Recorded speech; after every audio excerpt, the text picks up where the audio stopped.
So I'm going to make a video of killing Stringy Pete in what is probably one of the most abusive ways you can possibly kill him. As a tech character, your greatest ability is probably in preparing, so you can see I have a whole lot of items here, and you can check out my inventory. Lots and lots of grenades for the most part, stun grenades specifically, so Pete can't do anything, and I'm even carrying some paralyzers. I don't plan on letting him actually attack me.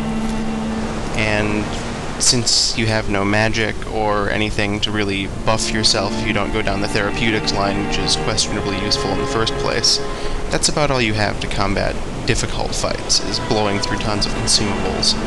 So, you can see I've not left Virgil with very much inventory room, but NPCs will actually make use of consumables to the point where you usually don't want to let them have any unless you plan on having them need to use them. And if I don't abuse this fight horribly, which I plan to, he'll end up using a lot of those.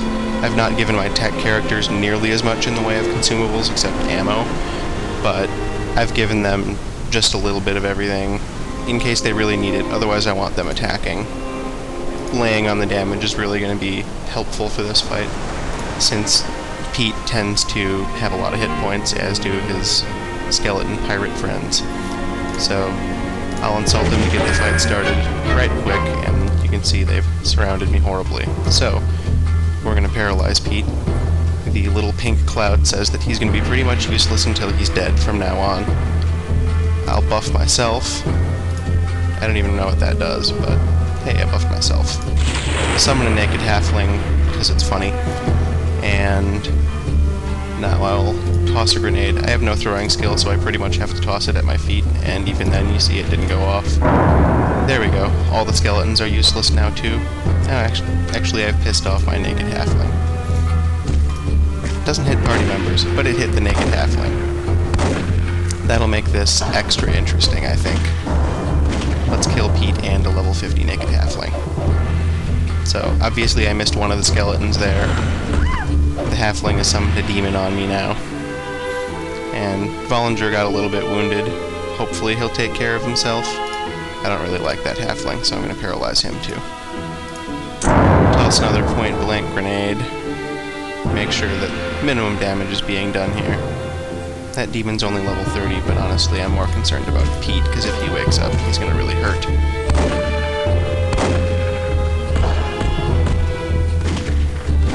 I really love that gun. Right now I have Franklin armed with a Shrek's pistol, so that's why he's shooting a whole lot. Finally Pete goes down. And let's make him an ally. I have just enough necromizers to basically resurrect, or zombify, if that's even an appropriate term for skeletons. Every single one of them except the last one. So I've prepared specifically for this fight. And you can see Pete going to town on the demon there now that he's under my control. I'll keep making the enemies useless, because I have enough grenades to do that, and as I mentioned, that's pretty much my biggest advantage. I think the halfling is the next biggest threat, as amusing as it is that he turned on me. You can actually see that Terry does quite a bit of damage. Most people don't, compared to the main character.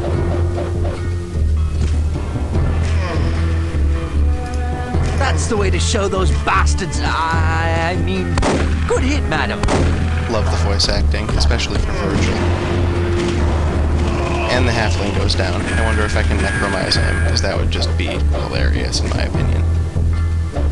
So I'm certainly going to try. Hahaha. Naked halfling. He doesn't actually have that many hit points compared to, say, Pete with 300 there. So, he should be a welcome addition. I have no idea what's growling at me other than perhaps the halfling, because I may have hit him again. Such is the case when you have no throwing skill and use copious amounts of grenades anyway. The difficulty in this fight, other than disabling them just because they're fairly strong in the first place, is that they have an obscene number of hit points. I'm not exactly doing light amounts of damage with each axe hit, nor am I low on the dexterity front. So that really is just a case of them having an absurd amount of hit points. I'll never understand why the gunners run back and forth, up close, far away again, but no one ever said the AI in this game was great. Keep them disabled. And it looks like I've made a new friend.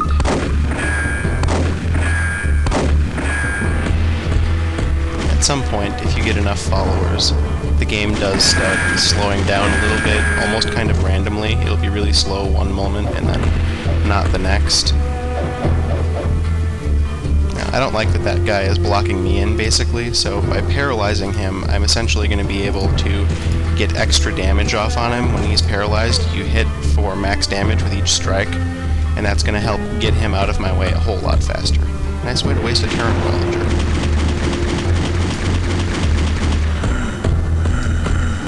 I really love the groaning that the halfling is making while it's attacking, too. It's the same sound effect that zombies use.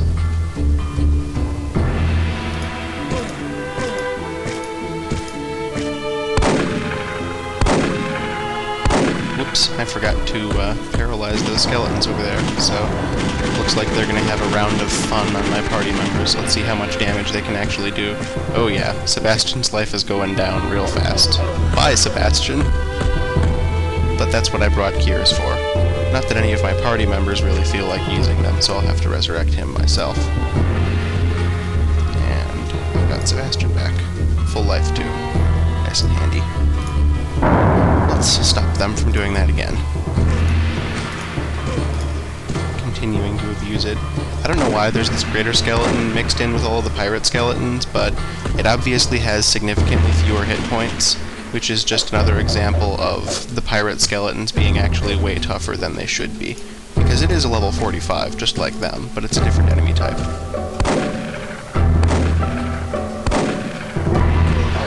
And down it goes. I'm not going to resurrect it, because obviously, as I just covered, it sucks. The skeletons have woken up again. Let's fix that. I can really do this until I run out of grenades. It's the power of a tech character right there.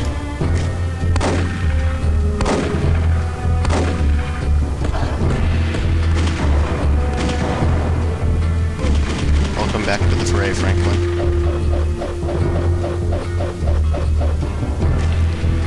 The number of attacks that the skeletons get is also pretty silly, but I imagine that's a factor of their fast weapons. See, their Volunteer just kind of ran off again after firing. Same with Franklin. I really don't understand.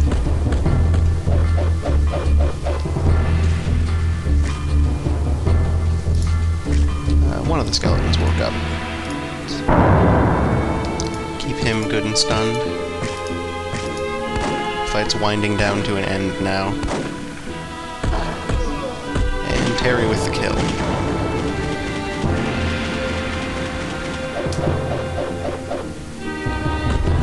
Naked halfling still working for me against his will. Let's pick up one last friend. And it's the pirate skeleton, not the greater skeleton. While I'm at it, since he's the last one left, let's make him never able to move again. It was pretty obvious I was going to win a while ago, but now it's all but assured. Just a matter of watching his life drop. He might have more hit points than the final boss, but it's a close call. This fight itself is certainly more difficult and taking more time than the final boss. And that's the end right there. So, pop out of combat mode and watch them totally waste consumables and pick up all of the random dropped objects. You can see all of the necromized followers that will stay with me until they re-die. Companions being idiots picking up things. Looks like that's where the first grenade went, but if Sebastian wants it, he can have it.